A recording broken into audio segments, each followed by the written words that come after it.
গণ অভ্যুত্থানের পরবর্তী প্রথম নির্বাচন, হাজারো শহীদের রক্ত পেরিয়ে আমরা এই নির্বাচন অনুষ্ঠিত হয়ে নির্বাচনে অংশগ্রহণ করেছি। আমাদের সকলের আকাঙ্ক্ষা ছিল এই নির্বাচনের মধ্য দিয়ে বাংলাদেশ গণতন্ত্রের পথে অগ্রসর হবে, বাংলাদেশের রাষ্ট্র সংস্কারের কাজ সম্পন্ন হবে, ফ্যাসিবাদের বিচার নিশ্চিত হবে, বাংলাদেশ আধিপত্যবাদ মুক্ত পাবে এবং দুর্নীতিমুক্ত সুশাসন নিশ্চিত করে আমরা একটি সমৃদ্ধ গণতান্ত্রিক এবং অন্তর্ভুক্তি বাংলাদেশ বিনির্মাণের পথে এগিয়ে যাব। কিন্তু নানা কারণে আমাদের সেই স্বপ্ন ভঙ্গ হয়েছে, আমরা আশাহত হয়েছি, নির্বাচন প্রশ্নবিদ্ধ হয়েছে। আমরা নির্বাচনকে নিয়ে আমাদের সেই পর্যালোচনাগুলো রেখেছি। নির্বাচন প্রক্রিয়া, নির্বাচনে ভোট গ্রহণ সুষ্ঠু হলেও নির্বাচনের ফলাফলে কারচুপি হয়েছে এবং সেগুলো সত্ত্বেও আমরা গণতন্ত্রের স্বার্থে, আমরা দেশের স্থিতিশীলতার স্বার্থে আমরা এই নির্বাচনের ফলাফল বলা চলে মেনে নিয়ে আমরা সামনের দিকে এগোতে দিয়েছি। আমরা বাংলাদেশের জাতীয় সংসদকে এবং সংস্কার পরিষদকে, সংবিধান সংস্কার পরিষদকে কার্যকর করতে আমরা শপথ গ্রহণ করেছি। আপনারা জেনেছেন অলরেডি যে শপথ গ্রহণের প্রথম দিন, যেদিন শপথ গ্রহণ এবং মন্ত্রিসভার শপথ যেদিন গঠিত হলো, সেই দিনই কিন্তু বাংলাদেশের জনগণের সাথে, বাংলাদেশের যারা সংস্কারের জন্য প্রত্যাশী ছিল, যারা গণভোটে হ্যাঁ এর পক্ষে গণরায় দিয়েছে, তাদের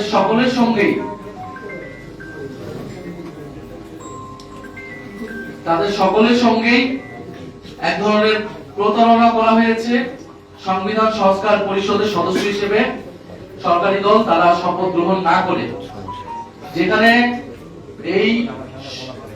এই নির্বাচনের সাথে গণভোট একটি অঙ্গাঙ্গী বিষয় ছিল এবং গণভোট হয়েছে জুলাই সনদ বাস্তবায়ন আদেশ অনুসারে, যে আদেশে খুবই স্পষ্টভাবে বলা হয়েছে যে শপথ গ্রহণ সংসদ সদস্য এবং সংবিধান সংস্কার পরিষদ সদস্য হিসেবে একই দিনে শপথ অনুষ্ঠিত হবে এবং একই ব্যক্তি শপথ পড়াবেন এবং যারা সংসদ সদস্য হিসেবে নির্বাচিত হবে তাদের সমন্বয়ে সংবিধান সংস্কার পরিষদ নামে একটি পরিষদ গঠিত হবে, যারা মূলত এই জুলাই সনদ এবং গণভোটে যে সংস্কার প্রস্তাবনাগুলো ছিল সেগুলো বাস্তবায়ন করবে, সেগুলো সংবিধানের সমন্বয় করবে। কিন্তু একটি ভুল ব্যাখ্যা দেওয়ার মাধ্যমে, সংবিধানের দোহাই দেওয়ার মাধ্যমে সংবিধান সংস্কার পরিষদের সদস্য থেকে শপথ না নেওয়া থেকে তারা শপথ তারা নেননি, তারা বিরত থেকেছেন। আমরা মনে করি এটি সংস্কারের সাথে প্রতারণা করা হয়েছে, এটি নতুন বাংলাদেশের যে আকাঙ্ক্ষা, সেই আকাঙ্ক্ষার সাথে প্রতারণা করা হয়েছে এবং যে গণরায় এসেছে গণভোটে, সেই গণরায়কে বৃদ্ধাঙ্গুলি দেওয়া হয়েছে। আমরা আহ্বান জানাবো, আমরা আশা করব তারা দ্রুত সময়ের মধ্যে তারা শপথ নেবেন। সংবিধান সংস্কার পরিষদ ছাড়া এই জাতীয় সংসদের কোনো মূল্যই নাই।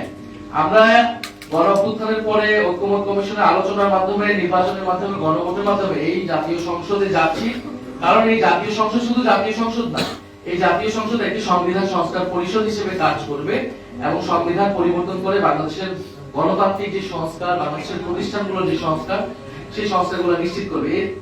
এটি না হলে বাংলাদেশ আসলে আগের বাংলাদেশই থাকবে, সেই স্বৈরতান্ত্রিক কাঠামোতেই থাকবে, সেই আওয়ামী শেখ হাসিনার বাংলাদেশই কিন্তু আসলে থাকবে, জাস্ট অন্য মানুষরা এই দেশটাকে, এই রাষ্ট্র জগৎটাকে চালাবে। আমরা নিশ্চয়ই সেটা চাই না। সংস্কারের আকাঙ্ক্ষা সরকার দলের যারা রয়েছেন, যারা নেতৃত্বে যিনি আছেন, তারাও বলেছেন, হ্যাঁ ভোটের প্রচারণা তারা করেছেন। বলে আমরা আশা করব অতি দ্রুত সময়ের মধ্যে তারা সংবিধান সংস্কার পরিষদ হিসেবে শপথ নেবেন এবং কারণ জাতীয় সংসদ এই সংবিধানের এই যে মৌলিক কাঠামোর পরিবর্তনগুলো, সেই পরিবর্তনগুলো শুধুমাত্র সংসদের মাধ্যমে, সংসদ সদস্যদের মাধ্যমে হওয়া সম্ভব নয়। এই আলোচনা, এই তর্ক বিতর্ক কিন্তু সেই ঐক্যমত কমিশন থাকতেই কিন্তু আমরা করেছি। ফলে আমরা সরকারি দলের প্রতি আহ্বান জানাচ্ছি, দ্রুত সময়ের মধ্যে জাতীয় সংসদকে কার্যকর করতে সে অধিবেশন ডাকা হোক এবং তার আগে সংবিধান সংস্কার পরিষদ সদস্য হিসেবে তারা শপথ নিক এবং সংবিধান একই সময় যাতে সংবিধান সংস্কার পরিষদের অধিবেশন ডাকা হয়, আমরা সেই আহ্বান জানাচ্ছি। দ্বিতীয়ত, আপনারা দেখেছেন যে নতুন একটি মন্ত্রিসভা গঠিত হয়েছে বাংলাদেশ জাতীয়তাবাদী দল বিএনপির নেতৃত্বে। জনাব তারেক রহমান প্রধানমন্ত্রী হিসেবে শপথ নিয়েছেন, তার নেতৃত্বে এই মন্ত্রিসভা নিয়ে আমাদের কিছু পর্যালোচনা রয়েছে। কারণ স্বাভাবিকভাবে আমরা আশা করেছিলাম যে এই মন্ত্রিসভা বা যেই জিতুক না কেন এই নির্বাচনের মাধ্যমে তারা পরবর্তী যে সরকার নেতৃত্ব দেবে, মন্ত্রিসভা গঠিত হবে, তা নতুন বাংলাদেশের যে আকাঙ্ক্ষা, সংস্কারের যে আকাঙ্ক্ষা, পরিবর্তনের আকাঙ্ক্ষার সাথে সামঞ্জস্যপূর্ণ হবে। কিন্তু এই মন্ত্রিসভা দেখে আমাদের কাছে কোনোভাবে মনে হয়নি এটি পরিবর্তনের যে আকাঙ্ক্ষা, সেই আকাঙ্ক্ষার সাথে সামঞ্জস্যপূর্ণ। বরং এটি আসলে পুরনো বন্দোবস্তের যে ধারাবাহিকতা, আমরা সেটি দেখতে পাচ্ছি এই মন্ত্রিসভা গঠনের মধ্য দিয়ে। এর কারণগুলো আমরা বলছি। প্রথমত, এই মন্ত্রিসভায় আঞ্চলিক ভারসাম্য রক্ষা করা হয়নি। আপনারা জানবেন যে 25টি জেলা, সেখানে কোনো মন্ত্রী বা প্রতিমন্ত্রী করা হয়নি, অর্থাৎ এখানে একটা আঞ্চলিক বৈষম্য রয়েছে স্পষ্টভাবে। এই মন্ত্রিসভা অন্তর্ভুক্তিমূলক হয়নি এবং প্রতিনিধিত্বশীল হয়নি। সেখানে নারীর অংশগ্রহণ বলেন, ভিন্ন ধর্মাবলম্বী বা ভিন্ন জাতিগোষ্ঠীর অংশগ্রহণ বলেন, সেটা যথেষ্ট পরিমাণ হয়নি। প্রতিনিধি জনগণের সার্বিকভাবে জেলা বলেন, ধর্ম, বর্ণ সব মিলে এটা প্রতিনিধিত্বমূলক বা অন্তর্ভুক্তিমূলক মন্ত্রিসভা হয়নি বলে আমরা মনে করছি। এই মন্ত্রিসভার গড় বয়স প্রায় 60। মন্ত্রিসভায় কিছু তরুণদেরকে সুযোগ দেওয়া হলেও কিন্তু মন্ত্রিসভার গড় বয়স যদি দেখেন সেটা কিন্তু 60। অর্থাৎ আমরা যে তারুণ্য নির্ভর বাংলাদেশের কথা ভেবেছি, তারুণ্য নির্ভর বাংলাদেশের কথা বলেছি, জুলাইয়ে যে তারুণ্য শক্তি বাংলাদেশের পথ দেখিয়েছে, আমরা তার প্রতিফলন এই মন্ত্রিসভায় দেখতে পাইনি। সবচেয়ে অ্যালার্মিং যে বিষয়টা, এই মন্ত্রিসভায় প্রায় 62% মন্ত্রী বা প্রতিমন্ত্রীগণ তারা ব্যবসায়ী, অর্থাৎ অর্ধেকেরও বেশি হচ্ছে ব্যবসায়ী। ব্যবসায়ী হওয়াটা অপরাধ নয়, কিন্তু এটা যেটা বললাম যে প্রতিনিধিত্বমূলক হওয়া উচিত, রাজনীতিবিদ এবং বিভিন্ন শ্রেণী পেশার মানুষ থাকা উচিত। কিন্তু যখন আপনি 62% অর্ধেকেরও বেশি ব্যবসায়ীদেরকে মন্ত্রিত্বে দিবেন মন্ত্রী প্রতিমন্ত্রী হিসেবে, তারা ব্যবসায়ীদের স্বার্থ রক্ষা করবে, জনগণের স্বার্থ রক্ষা করবে না। এবং এই ব্যবসায়ীদের মধ্যে উল্লেখযোগ্য সংখ্যক আছে যাদের ঋণ খেলাপের অভিযোগ রয়েছে, যেটা আমরা যখন নমিনেশন দেওয়া হয়েছিল তখনই কিন্তু আমরা এই অভিযোগগুলো করেছিলাম। অর্থাৎ নমিনেশন দেওয়ার ক্ষেত্রে যেরকম আমরা কোনো নতুনত্ব পাইনি, বিএনপি নমিনেশন দেওয়ার ক্ষেত্রে যেমন আমরা কোনো নতুনত্ব পাইনি, এই মন্ত্রিসভা গঠনেও আমরা কিন্তু কোনো নতুনত্ব পাইনি। ঋণ খেলাপিদেরকে মন্ত্রিত্ব দেওয়া হয়েছে। আমি নাম না নিয়ে যদি বলি, 3টি গুরুত্বপূর্ণ মন্ত্রণালয়, সবচেয়ে অনেক বড় বাজেটের মন্ত্রণালয় এমন একজনকে দেওয়া হলো যিনি রিয়েল এস্টেট ব্যবসায়ী এবং হত্যা মামলার আসামি। ব্যবসায়ীর স্বার্থে একটা হত্যাকাণ্ড ঘটিয়েছে, যার অভিযোগ রয়েছে তার প্রতি, তার কর্মী সমর্থকদের প্রতি, এবং দলেও তিনি অত গুরুত্বপূর্ণ কেউ না। শুধুমাত্র আর্থিক, ব্যবসায়িক এবং দুর্নীতির কারণেই তাকে সেই মন্ত্রণালয়ে দেওয়া হয়েছে। ফলে এরকম ঋণ খেলাপি, আরো ঋণ খেলাপি রয়েছে, তাদেরকে বিভিন্ন মন্ত্রণালয়ে দেওয়া হয়েছে। বিএনপির প্রায় 62% নির্বাচিত যারা সদস্য রয়েছে, সংসদ সদস্য, তাদের কোনো না কোনো ভাবে তাদের ঋণ রয়েছে। 62% সংসদ সদস্যদের, যা ঋণের পরিমাণ হচ্ছে 18,868 কোটি টাকা। এটা আমার মত না, এটা হচ্ছে টিআইবি এর একটা রিপোর্ট অনুযায়ী 18,868 কোটি টাকা ঋণ তাদের সম্মানিত 62% সদস্যের। আমরা জানতে চাই তারা জনাব প্রধানমন্ত্রী জনাব তারেক রহমান দুর্নীতির বিরুদ্ধে কঠোর অবস্থানের কথা বলছেন, কিন্তু তার নিজের মন্ত্রিসভা এবং তার নিজের যে সংসদ সদস্য, তাদের সরকারি দল রয়েছে, তারা যে ঋণগ্রস্ত অবস্থা, সেই ঋণ তারা কবে পরিশোধ করবে? বাংলাদেশের মানুষ সেটা জানতে চায়, বাংলাদেশের জনগণ সেটা জানতে চায়। সেই ঋণ পরিশোধ করে তারপরেই দুর্নীতির বিরুদ্ধে কথা বলা উচিত। কারণ দুর্নীতি প্রতিরোধ আসলে নিজের ঘর থেকে করতে হবে, নিজের দল এবং মন্ত্রিসভা থেকে করতে হবে।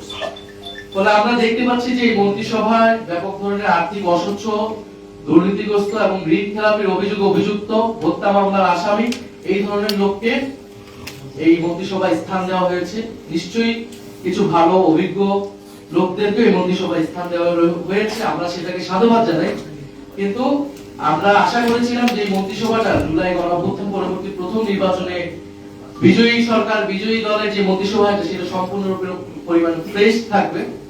2001 থেকে 2006 দুর্নীতির অভিযোগ ছিল, বিভিন্ন সময় প্রমাণিত হয়েছে, এই ধরনের লোকদেরকে কিন্তু মন্ত্রিসভায় স্থান দেওয়া হয়েছে, মন্ত্রী বা প্রতিমন্ত্রী পর্যায়ে স্থান দেওয়া হয়েছে। ফলে এটা আমাদের আসলে জন আকাঙ্ক্ষার সাথে যাচ্ছে না, পরিবর্তন বা সংস্কার আকাঙ্ক্ষার সাথে এই মন্ত্রিসভা যাচ্ছে না, এবং এই মন্ত্রিসভা দুর্নীতি প্রতিরোধ করতে পারবে বলেও আমরা মনে করছি না। বরং এটা দুর্নীতিগ্রস্ত আমাদের যে মাফিয়া সিন্ডিকেট ভিত্তিক আমাদের যে অর্থনৈতিক ব্যবস্থা, রাজনৈতিক ব্যবস্থা ছিল বিগত আমলে আমরা দেখেছি, সেটারই ধারাবাহিকতা করবে বলে আমাদের কাছে মনে হচ্ছে। তারপরে এই মন্ত্রিসভা অন্তর্বর্তী সরকারের গুরুত্বপূর্ণ ব্যক্তিরা এই মন্ত্রিসভায় স্থান পেয়েছে। অনেকে নির্বাচিত হয়ে, অনেকে টিকটকের কোটায় তারা স্থান পেয়েছে। আমরা সেটা নিয়ে প্রশ্ন তুলেছি। অন্তর্বর্তী সরকারের গুরুত্বপূর্ণ দায়িত্বে ছিলেন, এখন যদি তিনি বিএনপির এই মন্ত্রিসভায় স্থান পায়, সেটা কিন্তু অন্তর্বর্তী সরকারের নিরপেক্ষতা, নির্বাচনের নিরপেক্ষতা নিয়ে প্রশ্ন উঠবে। আপনারা অলরেডি সেটা জেনেছেন, আমি বলেছি যে পররাষ্ট্রমন্ত্রী হিসেবে যাকে দেওয়া হলো ডক্টর খলিলুর রহমান, এই অন্তর্বর্তী সরকারের সময় অনেক ব্যক্তিকে বিদেশ থেকে আহ্বান করে নিয়ে আসা হয়েছিল। আমরাও আহ্বান জানিয়েছিলাম দেশের স্বার্থে, দেশের কাজের জন্য তাদের এক্সপার্টাইজকে আমরা ব্যবহার করতে চেয়েছি যাতে দেশ এবং সরকার উপকৃত হয়। আমরা সাধুবাদ জানিয়েছিলাম। এখন সেই এক্সপার্টাইজকে যদি ব্যবহার করতে হয় পরবর্তী সময়েও, সেটা সমস্যাজনক নয়, কিন্তু এটা অবশ্যই একটা কনসেনসাসের ভিত্তিতে হতে হবে।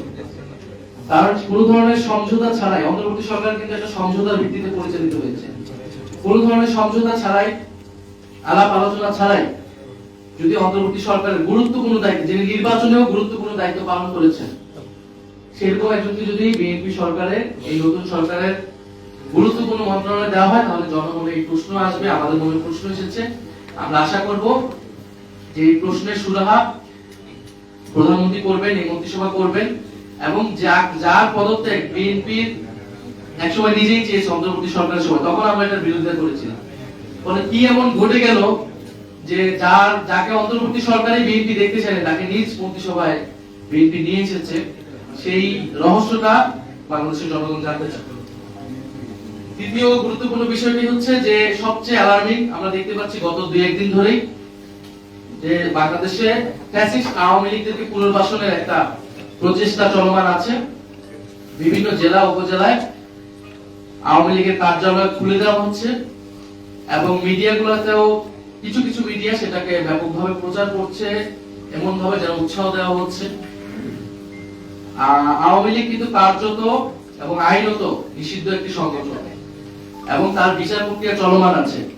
ফলে এই বিচার প্রক্রিয়া চলমান অবস্থায় আওয়ামী লীগের কার্যক্রম সম্পূর্ণরূপে নিষিদ্ধ, মিডিয়া সেটা প্রচার করতে পারে না, প্রশাসন কোনোভাবেই সেটাকে প্রশ্রয় দিতে পারে না। এই যে আওয়ামী লীগের কার্যালয়গুলো খোলা হচ্ছে এবং আওয়ামী লীগকে প্রশ্রয় দেওয়া হচ্ছে, আমরা মনে করি যে এটা অটোমেটিক ভাবে হচ্ছে। এটা অবশ্যই এই নতুন সরকারের প্রশাসনের এবং সরকারি দলের প্রশ্রয় এটা হচ্ছে, তাদের কাছ থেকে গ্রিন সিগন্যাল ছাড়া আওয়ামী লীগ এটা করার সুযোগ বা সাহস পেত না। গত 1.5 বছর কিন্তু প্রশাসন অনেক জায়গায় ব্যর্থ হলো, জনগণ কিন্তু প্রতিরোধ করেছে।